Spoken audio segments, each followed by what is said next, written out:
Hey everyone, welcome back. I am re-recording this intro part after I have already recorded the Ullrid review and guide because I wanted to mention this beforehand and have a discussion with you guys. While understanding and going through Ullrid, I realized that she is a very interesting and fun character to play. But what is it that's holding her back? We all know she is not regarded as one of the top characters in any tier lists or meta rankings. What's the main reason? I found there's mainly two things that are the reason why. She is a melee and physical character. Melee units in Girls Frontline 2 are in a very weird spot in my opinion. It's been over a year in CM and there's only two blade users or melee characters, Krolik and Ullrid, which is crazy. So they essentially become a niche peak and have some challenges by design. The game's fundamental mechanics revolve around covers, stability breaking and range, all of which are some real pain points for melee characters. Why would you choose a melee doll over a ranged one? I mean, it's fun, it's challenging, but to the vast majority of casual players it's actually bothersome. Most of the times their lack of range becomes a vulnerability. Their low stability damage and the need to get close to the action make them prime targets for enemy fire.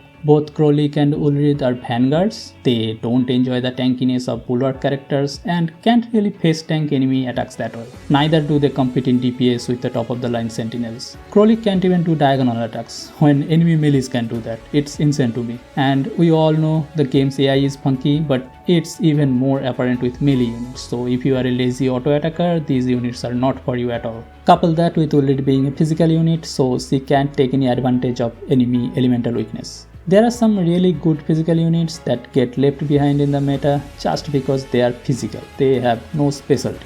So what can be done to improve these units or this archetype? I wanted to know about your opinions in the comments, so feel free to share your thoughts about this and I'd love to take part in that discussion. Some of the ideas I have heard are like, first of all, increasing their stability damage. Melee units who gets up close to do damage should be able to do high stability damage. It just makes sense, so why not? Also, adding some sort of reaction hits when enemies get inside a close enough range would be fantastic. They usually already have high mobility, but having more game content or units that synergize well with these melee characters would be a plus point as well. The melee dolls in GFL2 need only a little bit more love and they could offer a high risk high reward playstyle that would feel much more rewarding. As for physical, let's see how the latest physical unit Yuhi performs in CN. Is she the physical savior people been saying? We will have more discussion on that later. With all that in mind, let me pass it back to the past me, going over Ullrid's kit and guide. While she is melee, her kit does solve a lot of the problems with her mobility, some ranged attacks and invincibility. But is it all worth? I have tried to keep this one short and concise, so let's dive in. Like always, I must start with the TLDR version. Ullrid is a melee physical vanguard character with some ranged abilities. She is fun to use, challenging and requires your brain power to get the most out of her. AI auto battles with her is a no-go. Her best utility is her ability to multi-attack on one turn and the insane burst damage capability. While she won't replace the top meta units in your team, either DPS wise or supporting utility capability, she is a niche peak that can output high damage if you build a team around her. And she is mommy. If you do intend to pull her beyond her baseline, her P1 is a significant upgrade and a good stopping point. Since we don't have much weapon choices, if you want to build her well, you do need her signature weapon. Without it, her damage suffers quite a bit. The 4-star signature version is the second best, which is also from Gacha. And if you want to invest even more into her, V4 and V6 would be your next breakpoint goals. Now let's go over her skills and abilities quickly. Her skill 1 not only deals physical damage but also grants her movement bonus and an additional AoE follow-up attack if her target isn't defeated. This skill is particularly useful for boss battles where it provides a stable damage output of 320% of her attack value in total. Her skill 2 is a core part of her mechanism. She consumes 3 energy to deal single target physical damage at a 90% multiplier, but the catch is that you can use this skill continuously in a single turn. Although this skill by itself doesn't do enough damage because of the somewhat low multiplier, when combined with support attacks from other dolls like QJ and other debuffs, the burst damage from this turn become insane. Now her ultimate, it targets 5 tile range in the shape of a cross and deals physical damage to the highest HP enemy in that area. If the number of Hunter's talent stacks, which is provided by her passive, is greater than 2, Ullrid gains camouflage and consumes all of those stacks for a damage boost. This camouflage is a unique effect for Ullrid and not very similar as other types of stealth. It essentially makes Ullrid invincible. She can't be targeted by enemies during this state. It doesn't break when enemies are nearby or when she attacks. She can only be damaged by AoE attacks. This is one of her big positives for her survivability.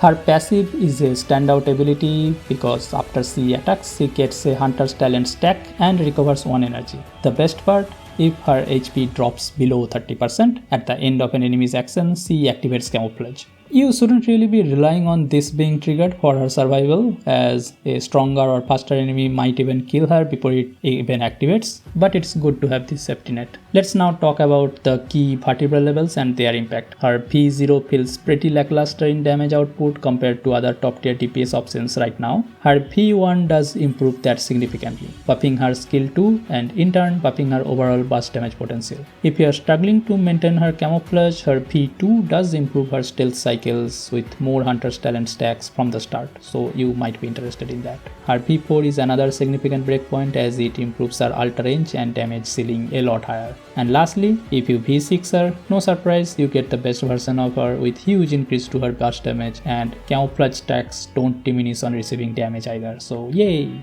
Well, as her weapon choice, unfortunately we do not have many choices. There's only 4 blades in the game, and if you want to have a good enough Ullrid, sadly you do need to pull for a signature weapon. It complements her playstyle and boosts her damage output significantly and gives her better utility. While you can work with the Battle Pass SSR blade, you shouldn't really be getting the blade from the Battle Pass ever. Even for her, you got better choices there. That makes our next best choice to be the SR signature version of her weapon, which you can pull from the same weapon gacha. And the only F2P option is the Krolik blade. It is what it is, I guess.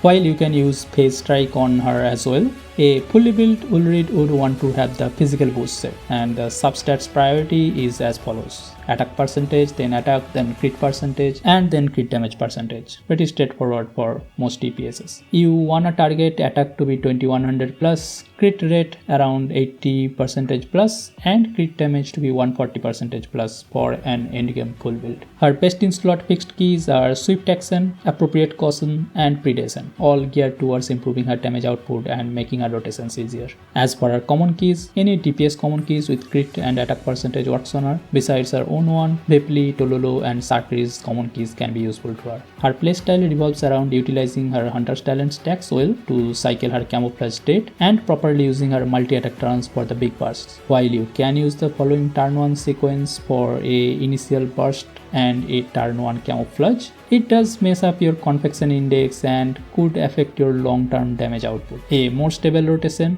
especially in boss fights, could look like this. Do note that it's assumed that you have a fully built Ullrid with her signature weapon for this rotation to work. Otherwise, without her signature, it could look a little bit different like this one.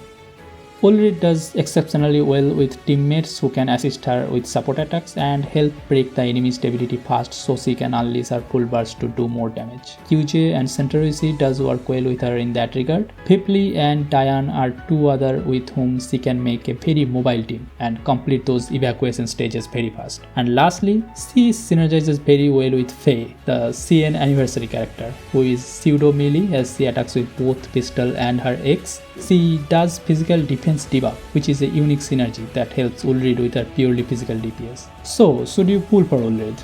Not gonna lie, she being a melee physical unit does restrict her potential a lot. She doesn't really offer a whole lot beyond her damage. She is subpar at stability breaking, long cooldowns, no support attacks, lack of powerful buffs and debuffs, etc. does make her hard to recommend. So if you are resource constrained or saving for other favorite characters of yours, you definitely should skip. If she is waifu though, or you are a collector, you can get her V0 and stop there. If you got the resources and you want to invest into her and make her good, her V1 is your next target for a significant increase in her DPS. It's pretty contested if you should get her V1 first or her signature weapon first, but you kinda do need both to get to a level where she's comfortable to play and feels good. So get her signature weapon next. You can either go from V0 C1 then V1 C1 or V1 C0 to V1 C1, both works. And beyond that, some more breakpoints may be going for V2 C1 then V4 C1 and finally V6 C1. Well, that wraps up our review of Ullrid. I hope this video helped you decide whether or not she is worth your pulls in this rerun. If you enjoyed this video, make sure to hit that like button, subscribe and turn on the notification bell so you don't miss out on future contents. Let me know in the comments what you think about Ullrid and if you are planning to pull for her. Until next time, good luck with your pulls and I'll see you in the next video.